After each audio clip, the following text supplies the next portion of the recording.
Buonasera a tutti e benchiatas a Novis. Il Friuli Vignese Giulie è le uniche regioni in Italia in zone sale e di UE mascarutis anche al vierto obbligatoris.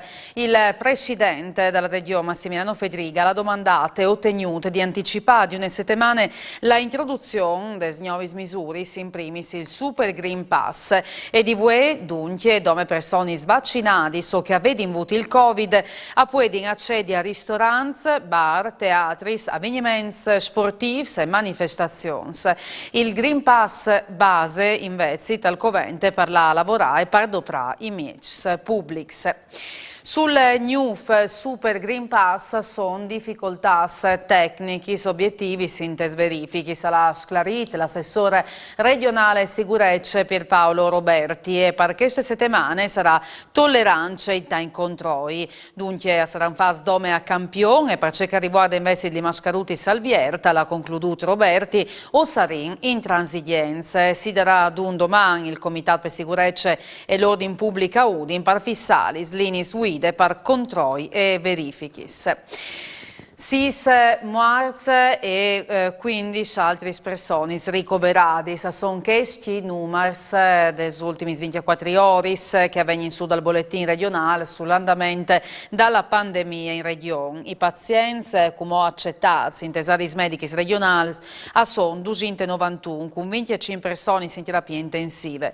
6 le vittime, 2 uomini di 83 anni di Trieste, una femmina di 75 anni di Pordenone, un uomo di 78 anni di Chions, una femmina di 89 anni di Gurizze e una di 95 anni di Udin. Sono invece 181 nuovi infetti a fronte di 2.328 tamponi molecolari e 5.130 prove antigeniche.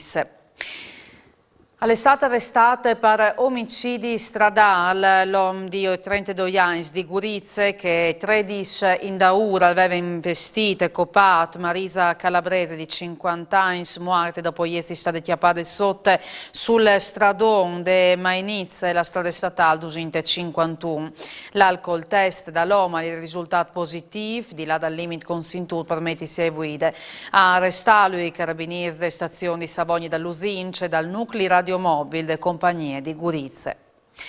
A sbreghi gli estintori dai loro alloggiamenti e a sborfing il contenuto sulle macchine di passaggio. Le capitate in tal parco cuvierto dal centro commerciale Città Fiera a Martignà, dove che dai giovani hanno fatto che schiasse di vandalismo mettendo in pericolo gli automobilisti di passaggio. A indaghi i carabinieri da stazione di Martignac.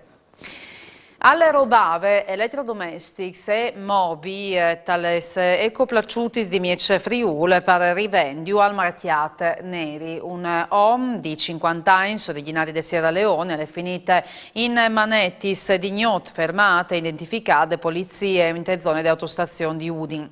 L'uomo, dopo aver parcato l'auto, hai visto dai agenze, alla ciru di schiampà di Bante. Per lui è stato mandato fuori un ordine di carcerazione per un pena di 2 anni e 3 mesi. In testo smansa ieri infinisse televisori, frigoriferi, mobili, accessori che ieri in stati rubati, desaris di una schirie di comuni, anche San Denel, Cosean, Coloret, Manzan e Buri. Lis grandis neveadis di Ir e di Chestegnot, di Ladis Blanchialis Alps e lis Cimis des Mons, e han creato cers discomuts in diverse zone dalla regione, in tal comune di Drenchi e Songolaz, una ventina di arbui crevati dal pes dalla neve bagnate, che in qualche caso hanno fermato anche la viabilità. Diversi utencis, tutti scumodis alimentatis, Enel alla trasportato sul puesto 3 gruppi elettronici sparceriti soperi ai assenze di corrente elettrica in tanti arresti, antimo isoladis, tanti sutencis di telefonie, in particolare in frazioni di Cras e Lase. Di mattina ieri in 70 cm di neve colazzi in te zone di pass solarie. Son 246 le tonnellate di mangiative raccolte in regione dal Banco Alimentare in 25esima edizione delle collette alimentari. Più di metà, 137 tonnellate, arrivano in province di Udine, 60 di Pordenone, 22 a Trieste, 19 a Gorizia. In tutta Italia, persone in difficoltà sono state donate 14 milioni di mangiative in gracis di 140.000 volontari posizionati davanti di più o manco 11.000 supermercati in tutto il stivale. E anche per usgnot alle dute si torna ieri con Gnovis, domani sera sempre a Snuf, mancul 20. Arrivi odisi.